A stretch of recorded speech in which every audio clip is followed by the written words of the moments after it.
Good evening, grazers. Today's the 28th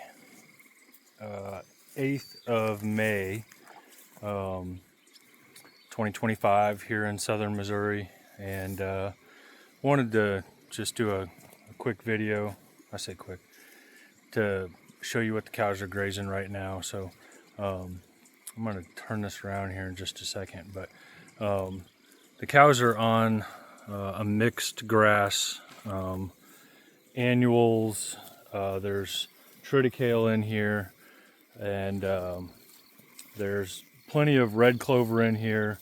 There's a little bit of crimson clover, which is more of an annual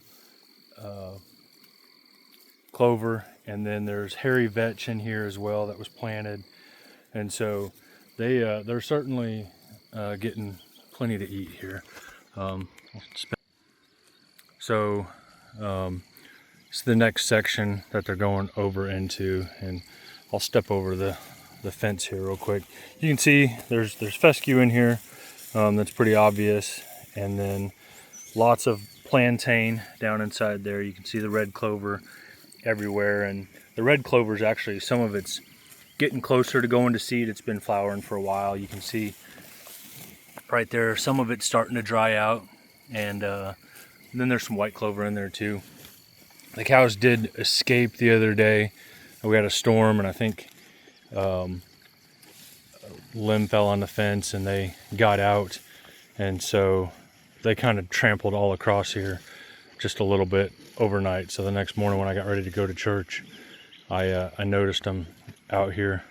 So got them back in right away, which is easy. That's the nice part about moving cows on a regular basis. They're really easy to move when the time comes.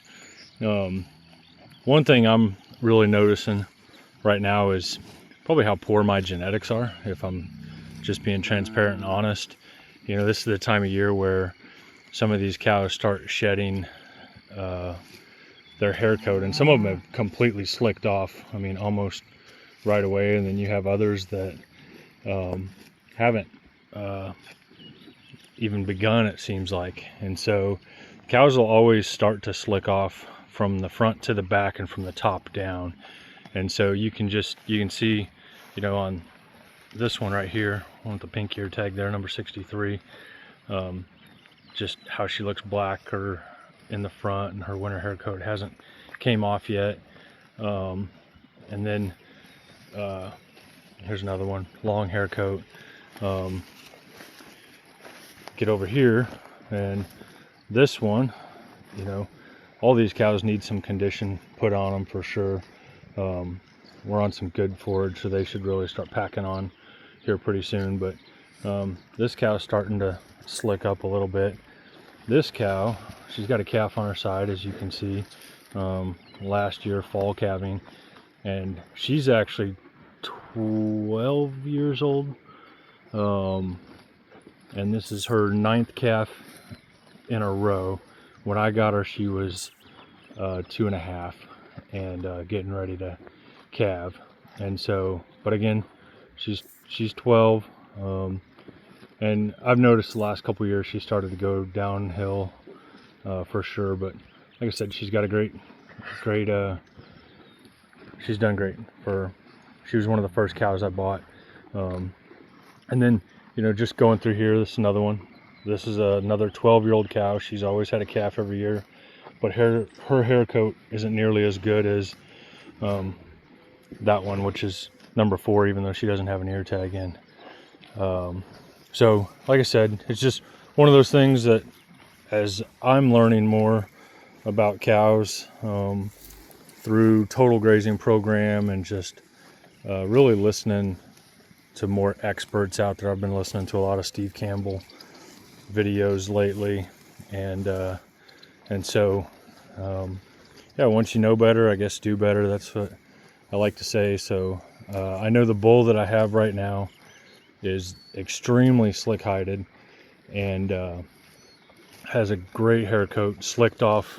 I felt like he slicked off a month ago, and so I'm glad that I'm getting those genetics into the herd now, but you know, that's a long process. So as cattle prices are high right now, This summer, I'll probably make some decisions on, who to keep and who to let go when the time comes.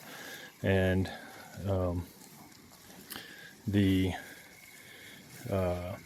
yeah, what I do, it's always I think a hard decision sometimes when you're getting ready to get rid of cows, knowing that they're adapted to the way you manage.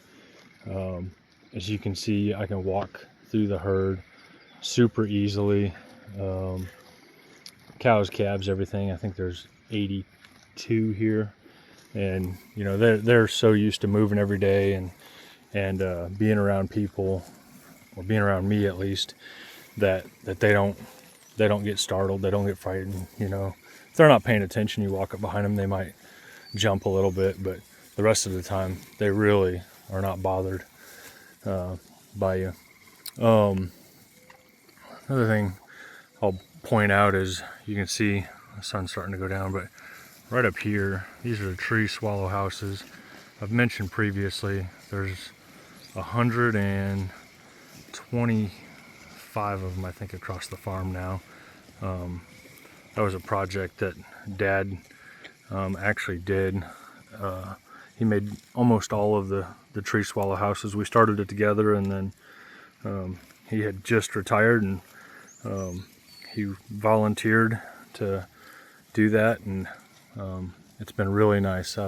Earlier, I think some of the tree swallows are headed back towards the home for the night, but earlier there was probably 20 of them, 30 of them down here swarming, and then I went up by the pond, which is just right over the hill over there, and there was, I think, little family groups of 5 of them together, all sitting on the fence and swarming across the pond there. So but as you can tell, they're really they'll be in here all night long. It's going to take them all night to even come close to eating this down, and they're probably not going to eat a lot of it down. I really wish I had a good mower or a bush hog to come in here and clean this up afterwards, and because one of the problems is all of these stems, they've been chewed off, but they're still going to be perspiring out of that stem, which is taking energy out of the roots. And so that's one of the reasons why people mow behind afterwards, because this right here, they've eaten the heads off of this fescue right here. They haven't got far down into the ground at all. And they won't even get close to cleaning all this up tonight. This is where they were earlier. As you can tell, lots of trample. And though it's great for helping out with body condition, it's not so great for getting good harvest efficiency. So currently I broke the property down. There's 165 grazable acres here, open acres. And so I split it into 3 sections that spread out all over the farm. The sections aren't next to each other, but there's 50 acres. That's my primary growing season forage. There's 50 acres, that's the buffer zone, and another 65 acres that is stockpile. And as of right now, I'm on my first pass around the property, and I still have, I'm gonna say I still have 18 acres left to go to finish out my first pass around, and I may not even get across it completely. I'm waiting until some of the first sections I grazed are fully recovered, and by fully recovered on short season or on cool season grasses, I'm looking for the fescue, the orchard grass, all that to be around 15 inches tall.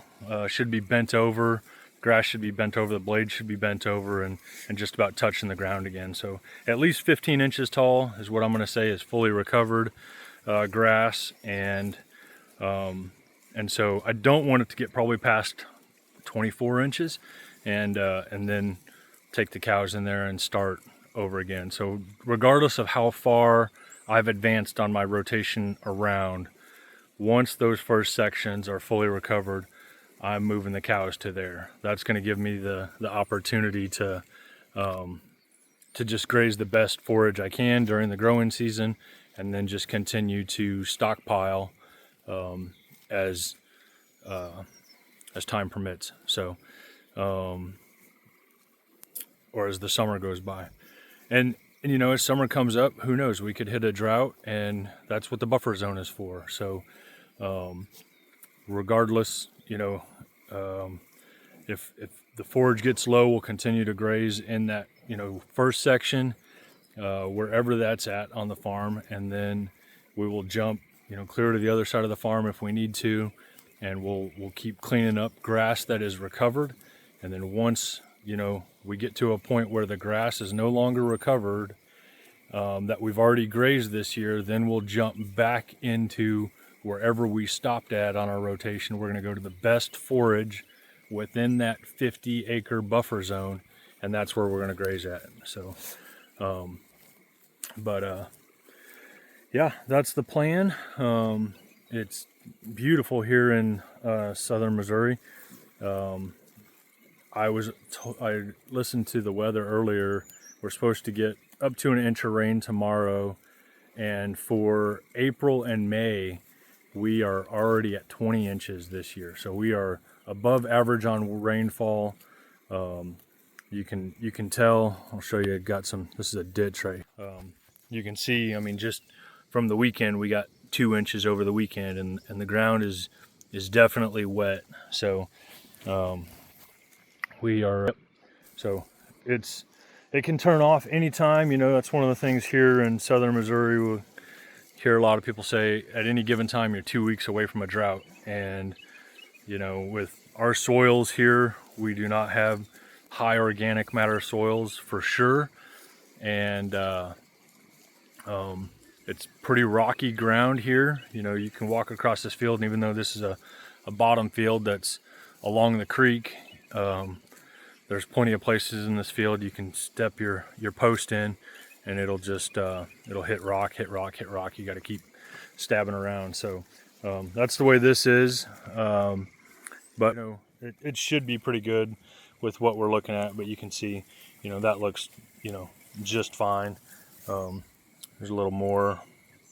Some I drove across with the side by side. So yeah, with what they're eating right now, the grass is mature enough that they're getting plenty of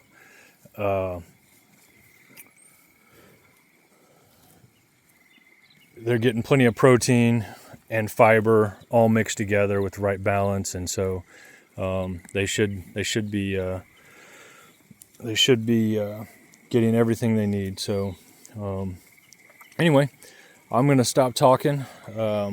Hope you guys had a great Memorial Day weekend, and we will see you back here soon for another video.